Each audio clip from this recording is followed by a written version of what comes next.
कि एक आदमी जो था वो बड़ा हत्यारा प्रकृति का था, तो जंगल में एकांत क्षेत्र में अगर कोई निकलता तो उसको लूट लेता और मारता, काट देता। तो एक संत भगवान निकले जो भगवत प्राप्त महात्मा थे।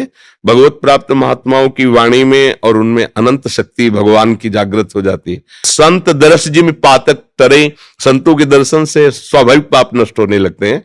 तो जे भी देखा तो मारने की इच्छा तो देखते ही हट गई, पर लूटने की इच्छा से तो एक वलकल की लंगोटी और कमंडल था। तो उनका बेटा तुम ऐसा क्यों करते हो, और भी प्रकार जीने के हैं, आप अच्छी मेहनत करके अच्छे से कमा सकते हो, दूसरों की हिंसा करते हो। तो वचन का प्रभाव ये पड़ा कि उनका महाराज मेरा स्वभाव बन गया है, मुझे कुछ अच्छा नहीं लगता, जब किसी को कष्ट देता हूं तो बहुत अच्छा लगता है।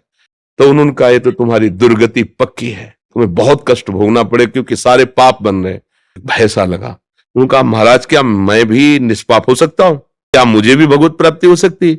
उनका अवश्य। एक बार हमारे भारत के पवित्र तीर्थों का भ्रमण करो तुम, गंगा यमुना तीर्थराज प्रयाग काशी आदि, और फिर आओ हम तुम्हें दीक्षा देंगे और मंत्र जप करो तो तुम्हें भगवत प्राप्ति हो जाएगी। तो उनका महाराज मैं कैसे जानूंगा कि मैं पवित्र हो गया हूं तीर्थों में? बड़े तपस्वी थे, तो उन्हें एक शुष्क लकड़ी दी, सूखी लकड़ी, और कहा जब ये हरी हो जाए, इनमें किनगा निकल आए तो जान लेना तुम्हारा सारा पाप नष्ट हो रहा है और तुम अब हमारी दीक्षा के अधिकारी हो। वो लकड़ी लेके चला, 10-20 किलोमीटर चला। बाहर एक जंगल में बट वृक्ष था बड़ा, सोचा आज रात्रि यहां व्यतीत कर लेते हैं, फिर लोगों से पूछ कर तीर्थ यात्रा कौन सा तीर्थ नजदीक है।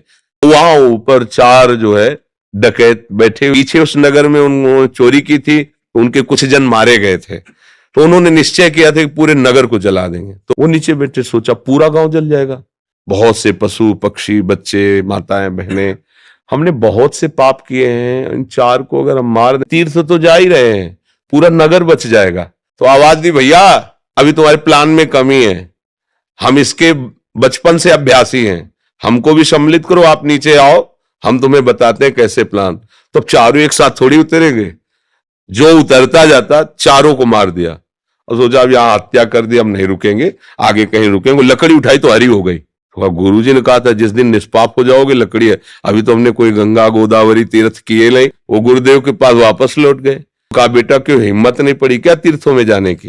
बोले गुरुजी आपने कहा था जब निष्पाप माने जाओगे जब तुम्हारी ये लकड़ी हरी हो जाएगी। तो अभी तो किसी तीर्थ ही नहीं गए, लकड़ी हरी हो गई कैसे? तो उन्होंने कहा वो 4 लोग पूरे गांव की हत्या करना चाहते इसलिए उनको मार दिया।